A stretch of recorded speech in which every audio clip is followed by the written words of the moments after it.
और अब खबर देश की सुरक्षा से जुड़ी और नौसेना की ताकत से जुड़ी। कलवरी क्लास की 5वीं पनडुब्बी समंदर में पूरी तरीके से गोता लगाने के लिए अब तैयार है। 23 जनवरी को इसे नौसेना के बेड़े में शामिल किया जाएगा। ये पनडुब्बी पूरी तरह से आधुनिक सुविधाओं से लैस है और दुश्मनों के लिए सबसे बड़ी चुनौती भी है। एक रिपोर्ट आपको दिखाते हैं।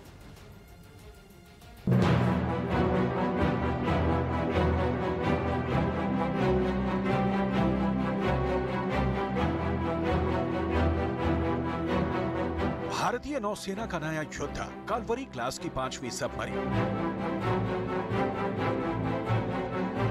23 जनवरी को नौसेना के बेड़े में शामिल होगा सबसे बड़ा जाबाज। समंदर में बढ़ेगी चौकसी। देश के दुश्मनों का काल बना IANS वागेर। मुंबई के मझगांव शिपयार्ड पर खड़ी ये पनडुब्बी देश के अचार सिर्फ खाने के लिए ही नहीं है, कमाने के लिए भी है। ये अचार के बिजनेस करके महीने के 5 लाख कमा रहे हैं। आपको भी ये करना है तो फ्रीडम ऐप को अभी डाउनलोड कीजिए। दुश्मनों का काल बनने वाली है। ये पनडुब्बी देश की समुद्री सीमा को चौकस और सुरक्षित रखेगी। 23 जनवरी को नौसेना में शामिल होने वाली ये सबमरीन ऑपरेशन के हिसाब से नौसेना की हर जरूरत को पूरा करने में सक्षम है। ये आधुनिक हथियारों से लैस भी रहेगी। Combat ready and mission capable submarine है ये, और उस डायरेक्शन में ये बहुत बड़ा स्टेप है, because we are already combat ready and mission capable. Kalvari class की 4 पनडुब्बियां पहले से ही नौसेना के बेड़े में अपनी सेवा दे रही हैं और ये 5वीं पनडुब्बी भी पूरी तरह से तैयार है। कलवरी क्लास की पनडुब्बी पूरी तरह से भारत में ही बनी है और ये पूरी तरह से आधुनिक तकनीक से लैस है। न्यूज़ 18 इंडिया इस समय INS वागीर पर उस पनडुब्बी पे मौजूद है जिसे 23 जनवरी को कमीशन होना है। इस समय हम पनडुब्बी के सबसे आगे वाले हिस्से में हैं, जो सबसे ज़्यादा घातक और ख़तरनाक माना जाता है। इसी हिस्से में जितने वेपन्स होते हैं उनको रखा जाता है। चाहे हम टॉर्पीडोज़ की बात करें, मिसाइल की बात करें या फिर माइंस की बात करें, ये सारी चीज़ें इसी पार्ट में रखी जाती हैं और आगे से फायर होती हैं। लगभग 67 मीटर ये लंबी पनडुब्बी INS वागीर है और 12 मीटर ये हाइट है इसकी, तो अपने आप में काफ़ी बड़ी और काफ़ी घातक सबमरीन है।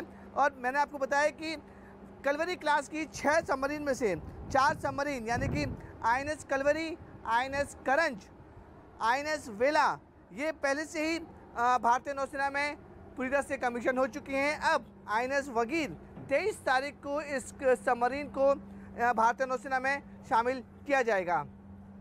अगर हम इसकी एंडोरेंस की बात करें तो ये सबमरीन पे जब कोई ऑपरेशन होता है तो लगभग 50 दिन या फिर उससे ज़्यादा दिन तक ये एक साथ पानी में रह सकती है और बड़े ऑपरेशन को अंजाम दे सकती है।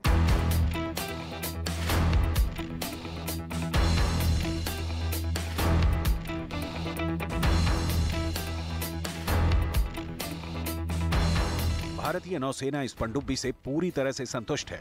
इसमें जिन तकनीक का इस्तेमाल किया गया है वो ऑपरेशन के हिसाब से नौसेना की जरूरतों को पूरा भी करती है। स्टेल्थ फीचर्स की बात करेंगे, submarines are generally known for the stealth, तो इसमें हम अकूस्टिक स्टेल्थ और मैग्नेटिक स्टेल्थ इनकी बात करते हैं हम। तो ये लेटेस्ट स्टेल्थ फीचर्स के साथ बने हुए सबमरीन्स हैं। और अगर आप वेपन्स के बारे में बात करेंगे तो हम टॉर्पीडोज, मिसाइल्स और माइंस जो मिशन का रिक्वायरमेंट है, जो डिप्लॉयमेंट का रिक्वायरमेंट है, उसके हिसाब से हम कैरी कर सकते हैं। अब इंतजार 23 जनवरी का है जब मझगांव शिपयार्ड पर खड़ी इस पनडुब्बी को नौसेना के बेड़े में शामिल कर दिया जाएगा और फिर ये मिशन में जुट जाएगी।